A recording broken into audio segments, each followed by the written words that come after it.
अब अगला टॉपिक जो हमारा आता है वो है legal rules regarding the consideration. Consideration से रिगार्डिंग लीगल रूल्स क्या क्या हैं, अब हम इनको पढ़ेंगे। तो पहला रूल है कि consideration must move at the desire of the promisor. अभी जो हमारा डिफिनेशन था, उस डिफिनेशन में आपने देखा होगा पहली ही लाइन लिखी हुई थी, when at the desire of the promisor the promisee और एनी अदर पर्सन, ठीक है, एक्ट्स और एब्सटेन फ्रॉम डूइंग समथिंग। तो सबसे पहला लाइन क्या कर रहा है, डिजायर किसका होना चाहिए, प्रोमिसर। प्रोमिसर ने जैसा डिजायर एक्सप्रेस किया है वैसा ही अकॉर्डिंगली आपको एक्ट करना होगा, ठीक है। ये कीवर्ड यहाँ मेन है। इसका मतलब अगर आपने थोड़ा भी अपने हिसाब से कुछ काम किया जो कि प्रोमिसर के डिजायर से मैच नहीं करता है, ठीक है, कॉन्ट्रैक्ट ही क्या हो जाएगा, कंसिडरेशन भी वैलिड नहीं माना जाएगा और कॉन्ट्रैक्ट भी क्या हो जाएगा, वॉइड हो जाएगा आपका। तो चलिए अब इसको पढ़ते हैं। Consideration must be offered, consideration must be offered by the promisee और the third party at the desire और रिक्वेस्ट ऑफ द प्रोमिसर। तो हमेशा डिजायर और प्रोमिसर किसका होना चाहिए, प्रोमिसर, उसी के हिसाब से प्रोमिसी को एक्ट करना होगा, ठीक है। This implies return element of consideration, ठीक है। उसी तरीके से contract of marriage in consideration of promise of settlement is enforceable. इस लाइन का मतलब समझो। देखो नॉर्मली क्या होता है कि जो agreement based on love and affection होते हैं वो इन्फोर्सेबल नहीं होते हैं, लेकिन अगर जो हमारा ये जो एग्रीमेंट हो गए लव सोशल अफेक्शन के बेसिस पे जो हम लोग काम कर रहे हैं वो मैरिज इसी प्रोविजन के अंडर में हुआ एक पर्सन का दूसरे से, कि सामने वाले पर्सन ने कुछ प्रॉमिस किया है सेटलमेंट का। सेटलमेंट मतलब आप समझो, सेटलमेंट मतलब किसी तरीके का प्रॉपर्टी को मतलब प्रॉमिस करता है कि मैं तुम्हें कुछ पैसा दूंगा, कुछ बेनिफिट पहुंचाऊंगा, ठीक है, इन टर्म्स ऑफ लैंड या ज्वेलरी या कैश, मतलब कुछ ले समझौता हुआ कि बदले में कुछ आपको मैं किसी तरीके का बेनिफिट पहुंचाऊंगा। अगर ऐसा है उस केस में जो कॉन्ट्रैक्ट ऑफ हमारे मैरिज हो जाएंगे वो भी क्या होते हैं, इन्फोर्सेबल हो जाते हैं, ठीक है। An act done as a desire of a third person is not a consideration. अगर आपने प्रोमिसर के हिसाब से नहीं किया और किसी और पर्सन के हिसाब से किया, ये अब उस कॉन्ट्रैक्ट का वैलिड कंसिडरेशन नहीं माना जाएगा, ठीक है। चलिए यहाँ पे एक केस लॉ है उसको देख लेते हैं। इन दुर्गा प्रसाद वर्सेस बलदेव डी, ठीक है, ये केस हुआ है हमारा। डी डिफेंडेंट प्रॉमिस टू पे P plaintiff a certain commission on articles which would be sold through their agency in market, ठीक है। यहाँ पे क्या हुआ, जो पर्सन डी था उसने प्रॉमिस किया, मतलब उसने बलदेव जी को बोला कि आप क्या करो कि काम, मतलब ऐसे समझो यहाँ पे पर्सन ए है, बी है और सी है। सी है हमारा है या थर्ड पार्टी। ए ने बी को बोला भाई तुम मेरे सामान को जाके एक एजेंसी ले लो, तुम वहाँ पे उस हिसाब से काम करो, ठीक है। आपको मार्केट में एजेंसी खोलनी है, आपको ऐसे से मार्केट खोलना है, इस जगह प्लेस पार्टिकल खोलना है, इस दुकान लेके काम करो। मतलब उसने कुछ अपनी एक इच्छा व्यक्त की, आप इस हिसाब से मार्केट खोलना, आप इस हिसाब से काम करना, हमसे सामान लेके काम करना। बी क्या करता है, बी जाता है और सी के हिसाब से काम कर लेता है। सी कलेक्टर रहते हैं उस जिले के, वो बोलते नहीं नहीं आप इस तरीके से काम करो, ठीक है। ए ने जब बी को ये बात बोला था कि आप ये काम करो, तो ए ने प्रॉमिस किया था कि मैं क्या करूँगा कि तुम्हारे जो भी खर्चे होंगे मैं तुम्हें उसको पे करूँगा, ठीक है। लेकिन आप मुझे एक बात बताओ, बी ने तो एक्ट कर दिया सी के हिसाब से, ए के हिसाब से तो उसने एक्ट किया ही नहीं। लेटर ऑन क्या बी एलिजिबल है ए से कंपनसेशन मांगने का, पैसा मांगने का? तो आंसर हो जाएगा नहीं। क्यों? क्योंकि डिजायर ए का नहीं था। तो इसमें समरी यही आ रहा है कि अगर आपने डी के हिसाब से नहीं काम किया तो फिर ये कॉन्ट्रैक्ट भी बाइंडिंग नहीं होगा और आप अपने कोई भी लीगल राइट्स इन्फोर्स नहीं कर सकते हैं सामने वाले पर्सन की बेसिस के ऊपर, ठीक है। चलिए ये केस हो गया। जैसे मैं आपको यहाँ समझाने के लिए एक एग्जांपल और दे रहा हूँ। ये पर्सन मार्केट जाता है सामान लेने के लिए, चेयर लेने के लिए जाता है। वो बोलता है भाई मेरे को ये चेयर चाहिए, मेरे को ऐसा चेयर चाहिए, आप इसको जो भी रंग बोलो, लेट से ये रेड ही इसको एज्यूम कर लो। बोलता है मेरे को रेड चाहिए, सेम कंपनी है, सेम भी ब्रांड है, लेकिन ये रेड बोल रहा है। दुकानदार ने क्या किया, मतलब ऑनलाइन सेल का बिजनेस था, उसने इसको पैसे भेज दिए, मतलब सामान दे दिया। लेटर ऑन क्या करता है, ए इसको मना करता है कि नहीं भाई मेरे को नहीं पसंद है, मैं नहीं चाहिए मुझे, ठीक है, मैं सामान रख नहीं रहा, मैं तेरे को वापस कर रहा हूँ। तो क्या ऐसे इस पर्सन बी के पास कोई लीगल राइट्स आएंगे ए के खिलाफ? आंसर है नहीं। क्यों? क्योंकि डिजायर प्रोमिसर का नहीं था, वो ए के अकॉर्डिंगली एक्ट नहीं कर रहा था, ठीक है। चलिए दूसरा आपका कंसिडरेशन में मूव फ्रॉम प्रोमिसी और any other person. Consideration promisee या कोई और पर्सन भी अवेल कर सकता है या दे सकता है, ठीक है। कॉन्ट्रैक्ट दो पर्सन के बीच में हो सकता है, लेकिन कंसिडरेशन कोई दूसरा तीसरा भी दे सकता है या उसका बेनिफिट वो ले सकता है, ठीक है। इसको समझिए। इन इंडिया देखो यहाँ पे पहले एक स्टेटमेंट लिखा है इन इंडिया, तो याद रखना जैसे हमारा ये लॉ है कॉन्ट्रैक्ट एक्ट, ये ब्रिटिश लॉ से हम लोगों ने लिया हुआ है, ठीक है। तो कुछ प्रोविजंस ऐसे हैं जो हमने वहाँ से लिया, बाद में अपने हिसाब से उसको कुछ मॉडिफाई किए। ओरिजिनल जो ब्रिटिश लॉ है वहाँ पे ऐसा नहीं होता है, कंसेशन मूव नहीं कर सकता है, लेकिन इंडिया में हमने अलाउ किया हुआ है, ठीक है, इसलिए ऐसा लाइन यहाँ लिखा हुआ है, इन इंडिया कंसिडरेशन में प्रोसीड फ्रॉम प्रोमिसी और any other person who is not a party to the contract. तो कंसिडरेशन किसी पर्सन को भी मूव कर सकता है, किसी थर्ड पर्सन को भी, जरूरी नहीं है वो कॉन्ट्रैक्ट का पार्ट हो, ठीक है। क्योंकि डेफिनेशन आप एक बार फिर से याद करो, according to definition when at the desire of the promisor the promisee और any other person, any other person है, ठीक है, मतलब थर्ड पर्सन भी कंसिडरेशन में हो सकते हैं, ठीक है। In other words there can be stranger to a consideration but not stranger to a contract. तो यहाँ पे आपने क्या देखा कि कंसिडरेशन के लिए कोई थर्ड पर्सन हो सकते हैं, लेकिन कॉन्ट्रैक्ट के लिए थर्ड पर्सन नहीं हो सकते। कॉन्ट्रैक्ट जिनके बीच में हुआ है लीगल राइट्स भी उन्हीं को रहेगा, ठीक है। तो there can be a stranger to consideration but there can not be stranger to a contract, ठीक है। यहाँ पे केस लॉ है, आप इसको देखो, पहले मैं इसको एक्सप्लेन कर देता हूँ। An old lady made a gift of her property to her daughter or with a direction to pay a certain sum of money to the maternal uncle by way of annuity। जैसे यहाँ पे एक lady थी, उसने अपनी बेटियों को बोला कि यार मतलब तुम लोग क्या करो कि जो पैसे हैं प्रॉपर्टी हैं ये क्या करो आप मैटरनल अंकल मतलब इनके भाई को ट्रांसफ़र कर देना, ठीक है। पहले इन्होंने प्रॉमिस कर लिया, दोनों ने कॉन्ट्रैक्ट कर लिया, ठीक है, आप ज़मीन ट्रांसफ़र करो, मैं प्रॉमिस करती हूँ हम लोग कि हम ये क्या करेंगे बेनिफिट इस पर्सन को पहुँचा देंगे, ठीक है। लेटर ऑन क्या होता है कि ये रिफ्यूज कर जाती हैं, ठीक है। The daughter did not however pay the annuity and the uncles due to recover it. It was held that there was sufficient consideration for the uncle to recover the money from the daughter. और ये था आपका चिनैया versus Ramaiah case, ठीक है।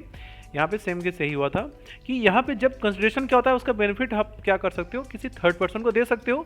और जहाँ पे क्योंकि जब कॉन्ट्रैक्ट हमारा बना होगा तो हमने मेंशन किया होगा ये बात, ठीक है, तो कहीं ना कहीं वो कंसिडरेशन वो इस पूरे कॉन्ट्रैक्ट की वो एक तरीके से बेनिफिशियरी बन गए, तो बेनिफिशियरी अपने राइट्स को इन्फोर्स कर सकता है, ठीक है। तो इसलिए कहता है कि there can not be stranger to contract but there can be stranger to consideration, ठीक है। आई होप आपको ये समझ में अब आ गया होगा, ठीक है। चलिए अब आगे बढ़ते हैं। Executed and executory consideration. देखो एग्जीक्यूटेड मतलब क्या होता है, जो हो चुका हुआ है। जैसे आप दुकान लेने गए, आपने सब्जी वाले को सब्जी दिया, आपने उसे पैसा दिया, आपने सब्जी लिया, आपने उसे पैसा दिया, तो उसे सब पैसा मिल गया, आपको सब्जी मिल गया, तो कंसेशन दोनों ने क्या अपना अपना पूरा कर दिया।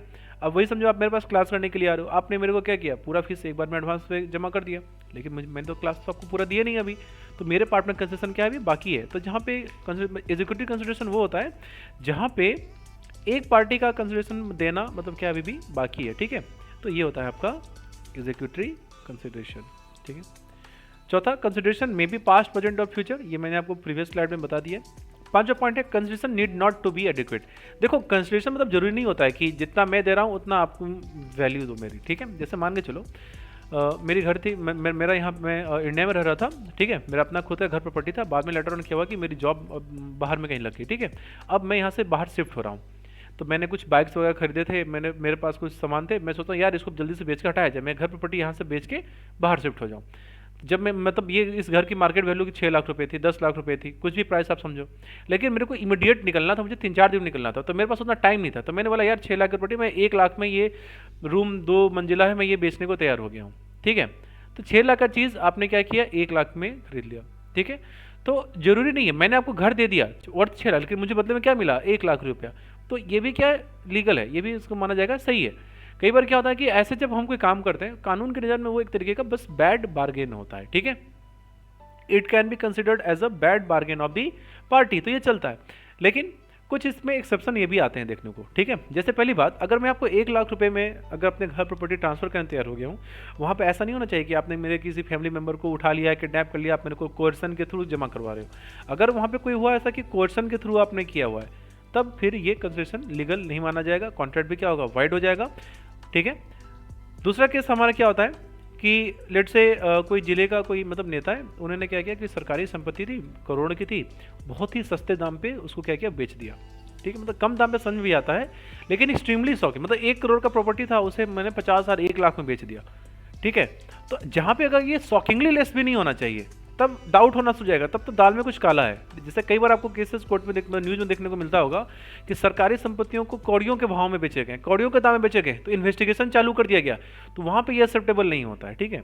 एक समझ में आता है, ठीक है भाई, जैसे मैंने कई बार मैं देखा हो कि मेरे दोस्त लोग थे, उन्होंने बाइक 1 लाख की बाइक 50,000 में खरीद लिया, तो समझ में आता है। अब 1 लाख की बाइक भाई 1,000 रुपये में बिक गया, ये तो किसी को मतलब जरूर कुछ ना कुछ मैटर में क्या है, घपला है, 1,000 में भी तो कोई नहीं बेचेगा। तो ये शॉकिंगली वाला टर्म उसमें रिएक्शन नहीं आना चाहिए, ठीक है। तो ये आपका पांचवा पॉइंट है, कंसेशन जरूरी नहीं है कि एडिक्वेट हो, लेकिन हाँ शॉकिंगली लेस भी नहीं होना चाहिए, या आप डरा धमका के कोई कोर्सन के थ्रू भी आपको नहीं लेना होगा, ठीक है। छठा पॉइंट है आपका performance of what one is legally bound to perform. Performance of one what is legally bound to perform. अब इस चीज को समझो, देखो कंसिडरेशन कभी भी उस चीज के लिए आप नहीं ले सकते हो जिस काम को करने के लिए आप लीगली बाउंड हो, ठीक है। अब इसको समझने के लिए आप ये एग्जांपल देखो, यहाँ पे एक पुलिस वाला है, इसे मतलब सरकार की तरफ से ड्यूटी है, गवर्नमेंट तरफ से ये अप्लाइज है, इसकी लीगल ड्यूटी है कि आप इस शहर में क्या करो, मतलब आप बार बार क्या करो, उस पर जाते रहो, ट्रैवल करते रहो, पेट्रोलिंग करते रहो, ठीक है। ये पुलिस वाला अपने काम को कर नहीं रहा था सही से, इससे क्या यहाँ पे अपराध हुए। तो यहाँ पे एक अंकल जी हैं, बोलेंगे अरे बेटा तुम काम क्यों नहीं कर रहे हो सही से, हम इतने क्राइम्स बढ़ गए हुए हैं, आप कुछ एक्शन लो। ये बोलता है चच्चा अपने जाकर मोहल्ले वाले को बोल दो, हर कोई आदमी मेरे को 500 रुपया देगा तभी मैं काम करूँगा। तो क्या यहाँ पे ये कंसेशन लेना सही है? आंसर है नहीं, गलत। इसके खिलाफ केस फाइल किया जा सकता है, इसे कानून सजा भी देगा, ठीक है। क्यों? क्योंकि इस ड्यूटी को करने के लिए वो लीगली बाउंड है, इसके लिए पैसा आज मांग नहीं सकता है, ठीक है। तो याद रखना कि कंसिडरेशन कभी भी लीगली बाउंड ड्यूटी को परफॉर्म करने के लिए जरूरत नहीं है, आप उसे बोलो कि वो करेगा ही करेगा, ठीक है। हाँ, अब यहाँ पे पुलिस वाला पैसा कब मांग सकता था, जैसे अगर इसकी ड्यूटी जैसे इस मोहल्ले में है, ये चाचा बोलते हैं कि वे पुलिस वाले सुनो इधर, तुम मेरे घर में आके मेरे घर के बाहर हमेशा 24 घंटा खड़ा रहो, मैं चाहता हूँ कि आप 24 घंटा मेरे घर के आगे में क्या करो, आप खड़े रहो आके। अब 24 घंटा के लिए तो वो लीगली ऑब्लाइज नहीं है, आप उसे कुछ ऐसा काम करने के लिए कह रहे हो जो उसकी लीगल ऑब्लिगेशन से क्या हो रहा है, बाहर जाके कर रहा है, ठीक है। वो बाहर जाके करने को कर, तब वो उस इतना एक्स्ट्रा पार्ट के लिए जितना पार्ट वो अपने लीगली ड्यूटी के बाहर जाके कर रहा है उसके लिए कंसिडरेशन वो ले सकता है, वहां पे इसको लीगल माना जाएगा, ठीक है। चलिए, consideration must be real and not illusionary. देखो कभी भी झूठ छलावा, ठीक है, कोई भी बवंडर बवाल के लिए कंसिडरेशन वैसा नहीं हो सकता है। जैसे कोई पर्सन दिया पर्सन था, इस पर्सन ने बोला कि यार मैं तेरे को ना, मतलब तू ये ताबीज़ पहन, मैं तेरे को तू करोड़पति बना दूंगा, तेरी गर्लफ्रेंड मर गई है, तेरी लव का डेथ हो गया, मैं उसे जिंदा कर दूंगा, मेरे को 1 लाख रुपए दे दे मैं दे दूंगा, तो ये कंसेशन वैलिड नहीं माना जाएगा, ठीक है। और ऐसा कोई कॉन्ट्रैक्ट भी रहेगा तो वो वॉइड हो जाएगा। तो किसी भी इम्पॉसिबल टास्क को करने के लिए, कोई भी इम्पॉसिबल है, कोई भी इल्यूजनरी है, ठीक है, कोई भी फ्रॉड है या छलावा टाइप का है, ऐसे कामों के लिए कंसेशन आप नहीं दे सकते हैं और कॉन्ट्रैक्ट भी नहीं बना सकते हैं, ठीक है। चलिए, अगला टॉपिक है consideration must not be unlawful. देखो कंसिडरेशन कभी भी किसी गलत काम को करने के लिए आप नहीं दे सकते हो, ठीक है। जैसे यहाँ पे देखो, यहाँ पे ये ए और बी हैं, इन्होंने मिलकर प्लान बनाया कि हम चलो सी के बेटे को टपका लेते हैं और फिरौती लेंगे, ठीक है। तो यहाँ पे लेटर ऑन क्या होता है कि इन्होंने किडनैप कर लिया, ठीक है।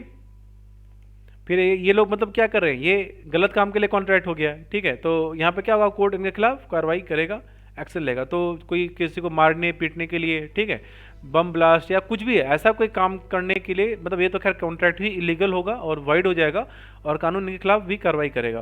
तो कोई भी कंसिडरेशन किसी भी गलत काम को करने के लिए जो पब्लिक पॉलिसी के अगेंस्ट में, वैसा नहीं होना चाहिए, ठीक है।